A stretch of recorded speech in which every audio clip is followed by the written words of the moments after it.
Today's guest is Melissa Mills, a visionary storyteller whose lens captures more than just images. It captures the soul of people. Through photography, writing, and creative direction, transforms self-expression into an art form celebrating the raw, real, and radiant essence of every individual she works with.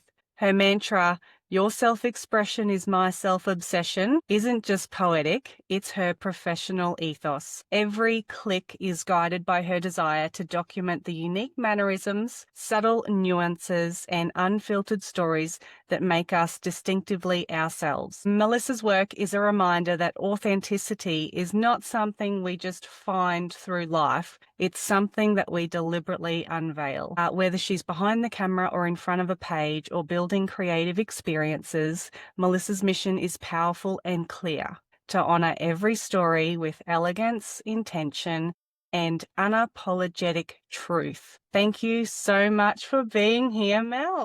Thank you so much, Nyree. And wow, what an intro to receive. I think I'm going to need a copy. You are more than welcome to have a copy. I'm sharing all of my creative pieces to the people who are very willingly giving me their time for this podcast. So thank you again.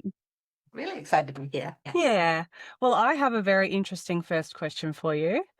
And I'm really curious to find out if you could be an absolute expert in any weird, wonderful, wacky, obscure thing in the world, what would you choose and why? That is like a mind gem of a question. I love this. Okay, if I could be an expert in basically anything of my heart to desire, I think it would be, I'd still go back, I still gravitate towards photography and storytelling and image telling. And if I could actually go back and master photography to the likes of like Henry Bresson and guys, gentlemen like that, that have actually like they were the forefront leaders in photography, and it was all film. And being able to capture what is known as the decisive moment of an image, I think that to me would be the ultimate bliss, I think, to be able to do that. Love that. Mm. I love that. You are an incredibly talented photographer, so I don't feel like there would be much of a gap there for you to close. Why, thank you. It's been a while since I picked up film camera. I've only just literally gotten back into it. In fact, my father-in-law gifted me his one of his cameras. It's actually filmed a Yashica, old model, very old model. And it takes the 6x6 and 6x4 frames of the film images, which is a 120 roll film, so it's actually bigger than the usual 35 mil. And there's no digital buttons on this camera at all. So you literally have to know how light works and moves, and then with aperture, because the shutter on it is like so quiet, you don't even hear it. And that's been a really fun journey experimenting with that. So yeah, loving it. That sounds like a lot of fun. I mean, before we jumped on this recording, I mentioned so many epic, fun, amazing things that you're doing throughout CQ, and I can't wait to unpack some of them. So before we do, I'm really curious as to what were those key moments in your life or key people or experiences that have helped to shape who you are today as a person? There's been quite a lot. I think particularly for me, because I am a First Nations woman, and so I follow my grandmother's line, which is as a Gurrindjabul Gungaloo woman, and then my grandfather's as well, who are Bidjara.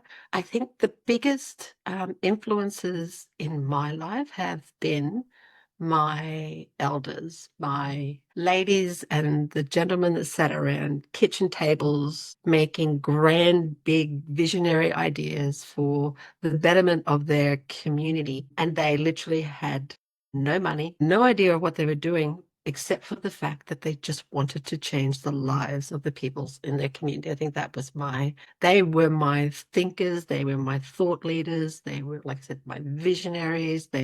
Nothing would ever stop them to take on any challenge that was put in front of them. They sat at many different tables with many different people, from politicians to community members to local councils to you name it, in order to make it very, very clear that all that they wanted were the provisions of better services for their community in particular and for their people. So I think, yeah, they were the biggest ones that had the major impact on me. Although as a young girl, um, I was never, I was never, I was a very quiet, reserved young girl, and I was never very much of one to put myself out there much. And I think one of the biggest lessons that I'd ever received was from my grandmother, because she would attend many meetings and would need someone to come along that would, take notes and just, script back stuff that she may have missed. And before every meeting, she would always say to me, Bub, I want you to just sit in the room, take a seat, and listen with your eyes. I love that. And it didn't actually hit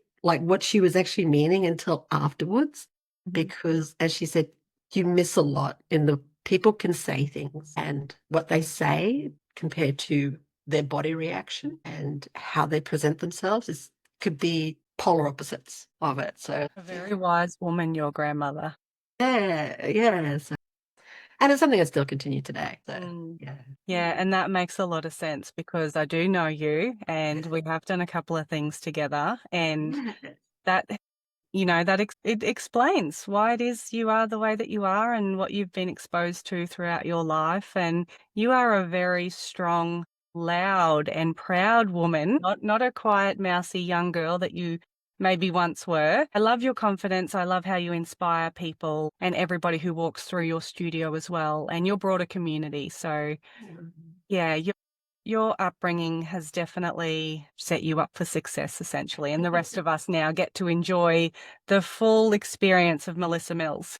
Thank you. Thank you. I would hope that, I think because they paved basically the way for us in order to, I suppose, continue on their legacies and their journeys. I think it's continuing to have an impact, because even now, myself as a grandmother, like I'm still handing down knowledge and ideas and concepts and big visionary type thinking with my grandkids. Mm. And that, to be proud of who you are and the community that you're in, particularly because, Rockhampton doesn't have a really, really good name, unfortunately, but I think we're a pretty awesome community, and I think there's so much that's very vibrant, and there's so much that happens, that yeah, I think it's not given the justice that it should. So yeah, That's right, yes. And you and I can be Rockhampton defenders.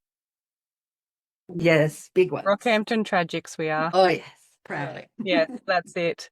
So, your current journey and what you're up to, not only from a photography perspective, but your creativity and your writing, and you recently spent some time at the Rocky Museum of Art as well. I know it was a little bit a while ago, but I was just so proud and excited to see you do that.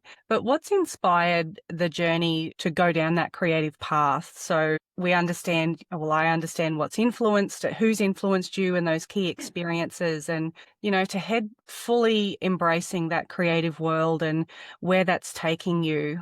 What's led you down that path? I think everybody has a spark of creativity within them. It's just, I suppose, the vehicles and the different way that a person interprets it to apply it. And in my case, I've always loved creativity. Art was my favorite subject at school. Not so much at maths, but and I had some really great, I suppose, art teachers that really encouraged me to continue and to dabble in a lot of different areas to find what it was that I was most interested in and most willing to explore. I love written words. I've always loved books. From a young age, I was always in a library. I always had a book in my hand. And I just love reading. And I think the power of words is just incredible compared to like I always say that when you have a phone is very distracting Mhm. and it disengages somebody compared to when you put a pen to the paper and it starts to engage that person in their own presence and in their own thoughts and in their own feelings. And it's almost like it is a type of therapy. So yes, for me, I love my photography. I really love the visual, but I also love the whole reflective side of just exploring other areas within the creative process, writing being one as well, and speaking. Getting better at speaking as well is also another creative area for myself, and not so much to, I suppose, impart knowledge, but it's also just to explore my own voice, what it is that I actually want to express, and why do I want to express that. And I mean, even if nobody listens, then I'm okay with that because it's all still part of the journey of finding, I suppose, continuing to find myself. I've always been a big believer that learning is for lifelong. It's an eternal journey and it never ever stops. And no matter where you go in your life, what job you may go to, what industry, whether you become married or not or have kids, there's always a continual journey of learning. And I think that is how I've come to approach my creativity and really not being afraid to fail. Previously, I was terrified to fail because failure didn't hold many, I suppose, good connotations with it. But as I've delved more into the creative side of stuff, because it's more of the outlet for myself, knowing that it is okay to not be perfect, to not expect you could or want too much of yourself in every chapter or every, I suppose, creative idea that you pose. And then just the freedom that actually brings is like, it's really incredible because if you don't, when you stop to judge yourself, you very quickly develop a bit of an idea. It's kind of like the blinkers coming off the side of your eyes because the world just opens up to so much more possibilities, opportunities, ideas, thoughts. So yeah. And the Mm. rest of the world's doing a good enough judging you anyway. So why do you need to judge yourself? I know, but we are sometimes our worst critics as well. So yeah. It's very deliberate, isn't it? I know that you know this, but it's very deliberate to not go down that path, to not go Yes, down that path of self-judgment or, beating yourself up about potential failures or holding yourself back. So I exactly. love that you tell that story in your creativity and your photography and your words, particularly on your social media. It's like every time I see your post, I'm like, yes, yes, I'm there with Yeah. you. Yeah. Yeah, I'm on board. Because I mean, social media is a beast within itself, right? I mean, there's so much judgment and stuff that happens on social media, but if to have a platform where it's actually just free flowing, I mean, my thing has always been, be kind and don't be disrespectful. And I think those two Love rules that. have held me pretty steadfast in everything that I do. And it's the same with social media and the posts that I do because, what I actually do, particularly with my photography, is I love to know people's stories. I love to know their journeys. I love to know where they've come from in order to become who they are now. And the fact that, like with my photography, that I have that ability to like get to a really deep level with my clients is pretty special to me. And it's not something that I ever take for granted. And I've always said the conversations that we have, they're between us. They don't go any further, but it also gets another level to the photography that we create together, which I think is pretty magical. And that's where the magic happens. Definitely do have a talent for really getting into the soul of people. Thank you. Well, thinking about all of that, how do you Hmm. think living in Rocky specifically has shaped your story? I grew up in Rocky. I was born in Rocky. I grew up in Rocky. We lived in Sydney for a little bit and then came back. And I think Rocky has always had this pull of, I think, this magnet that happens once. Because every time that I have left, and even when I've gone to Brisbane and lived there for a few years, I've always been drawn to come back to Rocky. Always just felt like this is my world doesn't sit right unless I was Mm. here because this is where I grew up. This was where I created different pockets of family and friends and different things that actually hold true meaning for me as a person. And I really do just love the Rocky community as well because everybody is just so like they're so friendly. They're very open to conversations. If you have stop and have a grab a coffee on your way to work, people are always very chatty. Just it's got a really beautiful vibe around it. Mm. And I mean, yes, we have some great events happen as well, but when it comes to Rockhampton, Rocky is my second home, of course, because my first home is when I go home to country, when I go to my grandparents' country, and that's just another level of home for me. But Rocky will always have a very special and unique place in my heart, and it will always be something that I'm very proud to be known to come from Rocky. Oh, I So, love that. I'm yeah. very proud to come from Rocky too, and was very thankful when you took me to your grandparents, Oh, to their country. And yeah. yeah, that was a really special period of time. And I love how proud you are of your family and your country and your Rocky. Thank you Yeah, for thank you. sharing. You're very generous with your time when it comes to our community. Mm. And I'm wondering what does community contribution really mean to you? I think because of where I came from as like a young girl, like we didn't have much money, but we shared with what we could, with who we could, whoever needed it. And I think that to me is the idea of community. I don't think that like not everybody needs to be in a certain level or a certain, I suppose, what do they call them, status in order to be, I suppose, part of community. Community is where you feel safe, where you feel home, where you feel connected, where you feel grounded. Community is the people, the places, and the experiences, past, present, and future that come to. And I think particularly for me, like I do, I love to, when I can, provide, my services to my community because I'm proud of my community. And I know that not everybody or not every organization, has the ability, if so, to, have professional photography done. So I think that is a service that I have, the skills and knowledge that I have that I'm willing to generously, provide.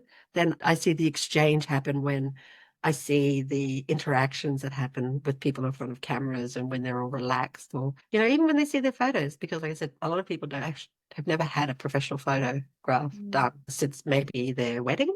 And then not long after that, it is, I'm really keen to share within my community and firmly grounded and rooted in this community. So yeah, absolutely love it.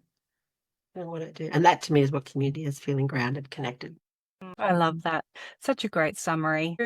What When you think about challenges and amazing moments and meaningful lessons, like, is there one particular thing, whether it be good, bad, or ugly, that just stands out for you that's influenced your perspective, whether it be an overwhelming challenge or an incredibly proud moment or a Mm. meaningful lesson you've learnt along the way? Is there one thing that really stands out for you?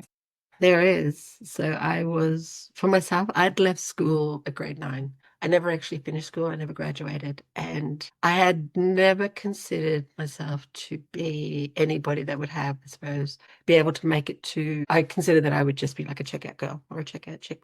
But I learnt during my time, my first actual job was actually in my kids' school tuck shop. And it was during that period where I learnt from the kids, incredibly, that would often say, I like you, At the time, my name was White. I really like you, Mrs. White. Will you be my teacher? Well, I like you, Mrs. White. Can you help me do this? And I'm like, okay, there's a little bit more here to explore. And I started to, I suppose, extend my knowledge. And I eventually, after that, I'd worked my way up in my career to become a CEO of two not-for-profit organizations twice. And then run my own photography business, something of which I would never conceive that I would be able or capable of actually doing. Even when I look back now, I'm still surprised that there was a lot of difficult challenges in there, but the fact that I'd actually surpassed that when back as that girl who'd left grade 9 and didn't really see much of herself as having a future ahead of her. I think that's probably my proudest, biggest lesson to date. So yeah. Wow. And you certainly have had an incredible career and one to be very, very proud of. So yeah, thank you for sharing. No, it's funny the limitations we put on ourselves or the expectations we put on ourselves, and then we put ourselves in a Agree. particular, category for life. And Yeah. then we get that little tiny bit of a glimmer to go, hang on, there's something more here. Let's Yeah, explore that. Let's not run away from that. exactly, exactly. And like I said, I mean, like, yes, I am Indigenous. Yes, I am a female. Two straight up barriers. On top of that, I was a young mum. So that's a third barrier. Thinking back then, all I saw ahead of me was all these barriers that were stopping me from, I suppose, getting or going anywhere within my life. When actually, those barriers became my my biggest, I suppose, rocket fuel to move forward and to do Mm. it, regardless of the challenges and regardless of the barriers. Just, have a go. Well, that sort of answers my next question, Oh, which is, sorry. what drives you today? What drives you? And, what thinking about the next generation that comes along after you, Yeah. particularly in the Rocky community, like what sort of advice would you give to them about anything at all? Life, Hmm. work, family, love. I think if I was to, the advice which I also give to my grandchildren is to, no matter what the challenge will be, you always need to remember that it's important to take time for yourself and that it's okay to be selfish for a little bit, because in that moment is when you will find something that will truly come to life for you and will want you to push you forward to go and do something, because something, you'll see something, you'll hear something during that moment. And that, those moments, although what they term as being selfish, it's actually you're looking after yourself as opposed to being selfish. You're taking care of you. Because I always say to my kids that if I'm not looking after me, then I can't care for you. So, and that's what I say to the grandkids. You have to look after yourself in order to be able to care for your mum or to care for me and look out for me, even though they don't, but try to. Yeah, it's okay to do that, to have that time for yourself. It's really, really important. And I think the older that you get, the more that you should take that advice, because Mm. things happen and time just crunches away and all these other responsibilities and all this other stuff that you have to do. You often don't take time out for yourself. And it's even more important, particularly as you get older, to do that, because Mm. time is so fleeting. It is the one commodity that we will never, ever be able to get back. Mm-hmm. So making sure that, yeah, that's always in somewhere in your diary, in your planner for Yeah. that to happen is really, really imperative for your own mental, emotional, spiritual, and physical health. Yeah. Could not agree more. Absolutely. Yes. And it's the whole aeroplane thing. Put your own oxygen mask on first. Otherwise, Yeah, you'll pass out from lack of oxygen, and then you can't help anybody. So that's exactly apply that right. same mantra to life, and you'll pass out. Never heard of that one before. I might have to use that one too. But yes, Yes. exactly right. Yes. No. No. I love that. So thank you so much. And my biggest takeaway from today is listen with your eyes. I Yeah. love that saying. Absolutely love it. I'm pinching that one. So you can have the one Oh, I just gave you. I'll yep. pinch yours. We'll do a swap and a trade. We'll do them justice. I love that. Most welcome. Most welcome. Yes. But no, thank you so much for joining me today. I'm so honored that you agreed to be one of my guests, and thank you for sharing your story and your wisdom and your insight. I'm really grateful. I'm really grateful for your time. Thank you so much for the invitation, Nyree. And I mean, you're doing incredible things yourself. And I had an absolute blast being on here with you today, having a Thank conversation like a chat. thank you so much. Yeah.